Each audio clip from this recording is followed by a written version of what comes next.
British rule in India beat the rule of the East India Company during their trade in India and getting into politics, and then the rule of the crown. It was all about the subjugation of Indians and exploitation of Indians, and then plantation of a seed, which is their policy, which is about divide and rule, and which finally led to the partition of India. The communities who lived in India in the subcontinent for centuries became enemies of each other. So let us see what Professor Kapil Kumar had to say when I had an interaction with him earlier. And this is what had stunned the British. How come these Hindus and Muslims have joined together in fighting the British? See, in places like Lucknow, there are slogans like Har Har Mahadev and Allahu Akbar together, Not many people know. If you read Amrit Lal Nagar, you will find that the entire Ayodhya issue of the temple was settled in 1858, 57 itself, And when the Britishers came, the people who had settled the issue, they were both hanged over there over a tree, and that tree was cut only in 1883 sometime. People used to worship that tree. Now, what terrified the British was this unity in the struggle of Hindus and Muslims for liberating India. And at that time,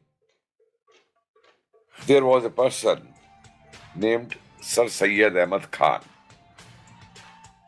the founder of Mohammedan Anglo Oriental College. He has written a book on 1857. He was a deputy collector in Badayu or somewhere near, western UP, who supported the British outrightly, coming from the aristocracy. And after that, when he wrote that book, in that book, he made certain observations. One observation was that all the Muslims who had participated in that, he called them Badjat Badmash. Please remember these words. These are not my words. Badjat, low caste, and Badmash, rogues. And he said they were only the Kasais and the Julahas and all who participated in it.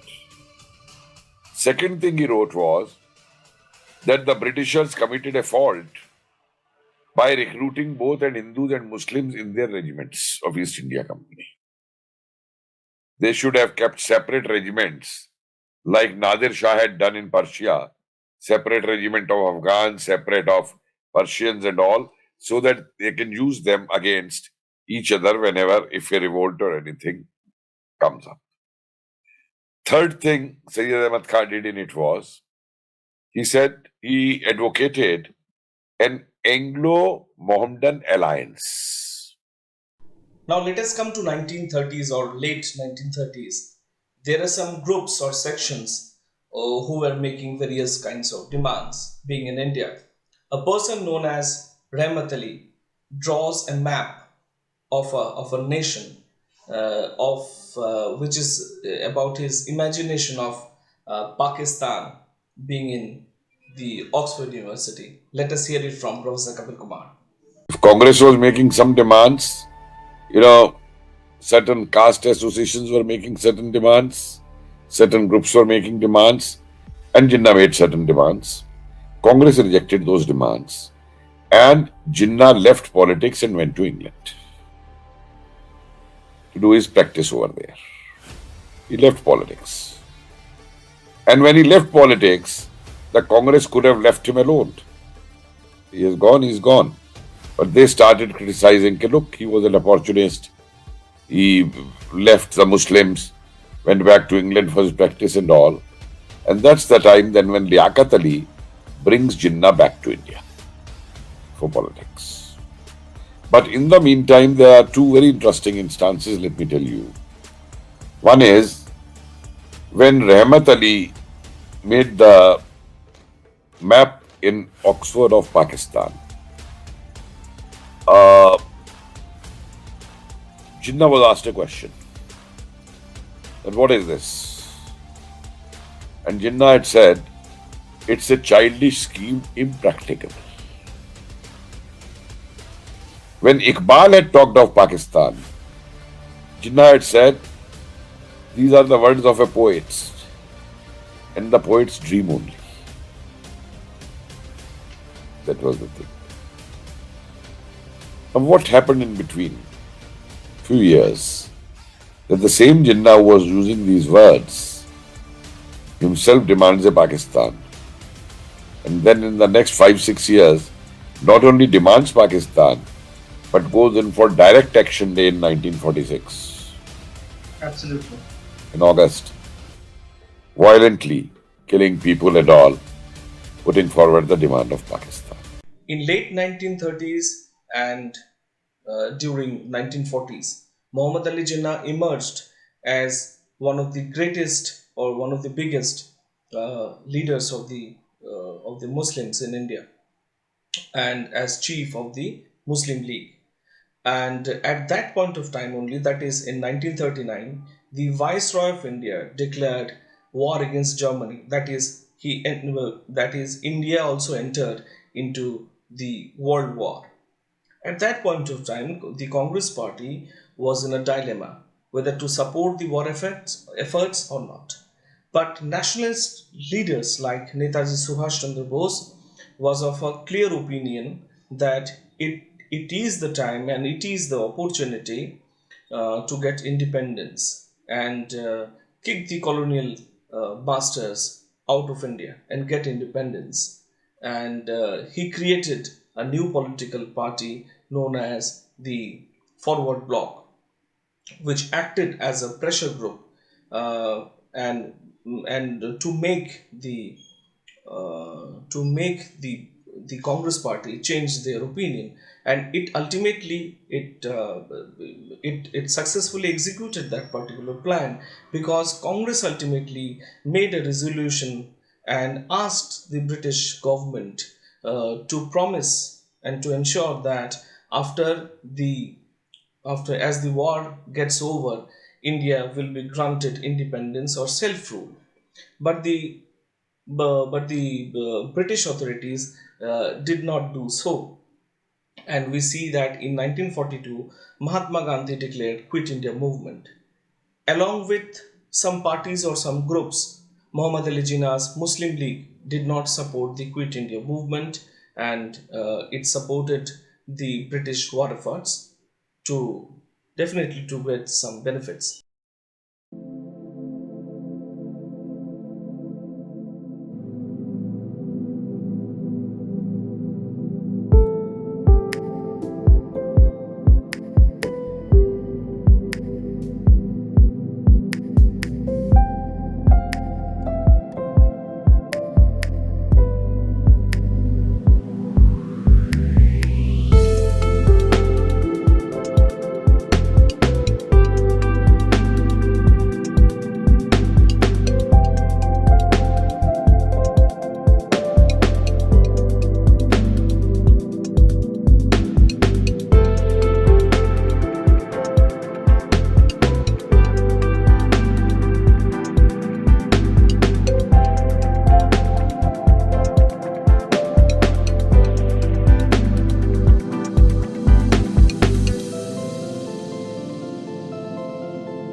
So the cabinet mission actually failed as Jawaharlal Nehru did not support a federation with a weak center.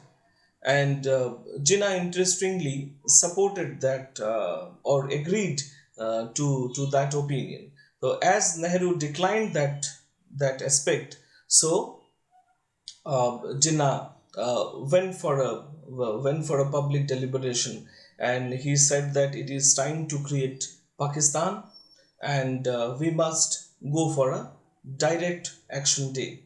And he stated that there are two chances only. There are two options only. Either it is a divided India or a destroyed India.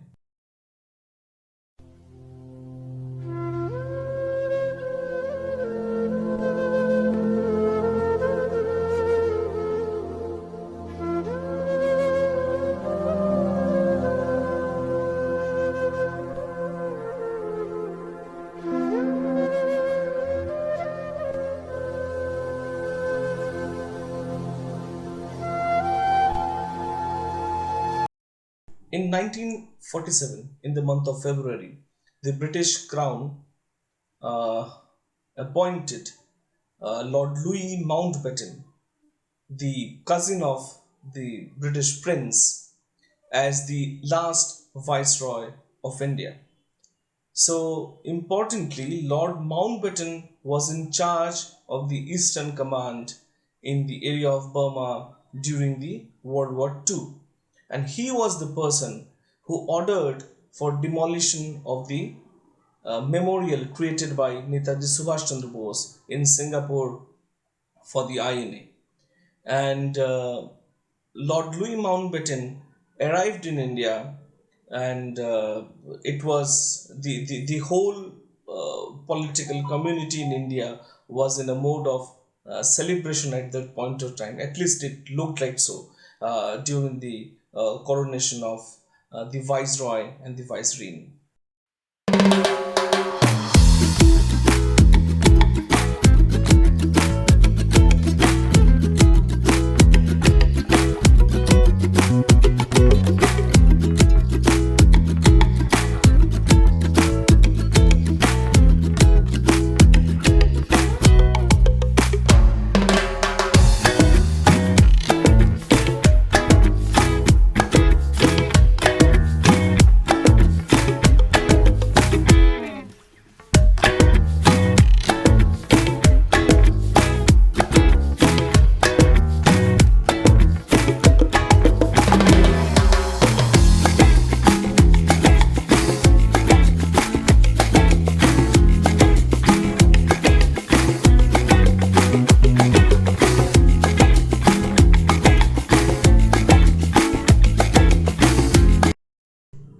After the bloodshed in Bengal, Bihar, and in Punjab and other areas of India, it looked like that partition was inevitable.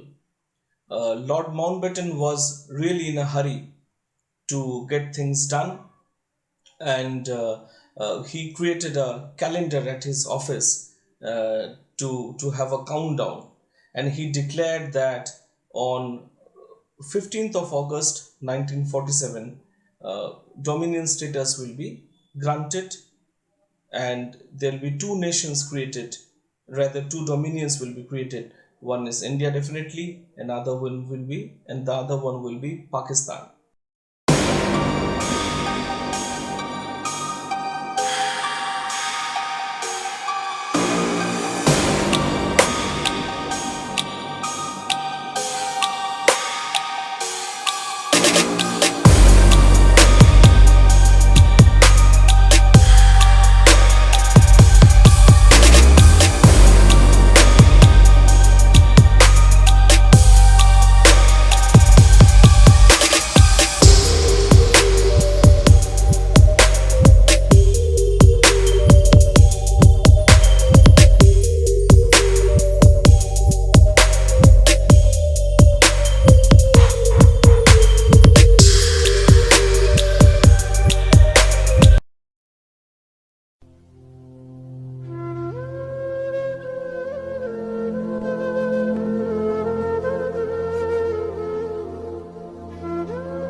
As per the two nation theory, India got partitioned into the dominion of India and Pakistan, and the provinces of Bengal and Punjab also got divided. But as we see in history, the concept of two nation theory actually failed, ultimately failed, because in late 1960s and in 1970-71, we have seen the planned subjugation of Bengalis in East Bengal or in East Pakistan by the West Pakistan administration. And the Bengalis fought for their liberty, for their political rights, right to speak their language. And the Mukti Bahini, the Mukti Jodhas were formed. And they fought for the liberation of their motherland. And the people of India, the Indian army, also helped them. And under the able leadership of Bangabandhu Sheikh Mujibur Rahman, a new sovereign country emerged on the eastern side of India. And the new nation is known as Bangladesh.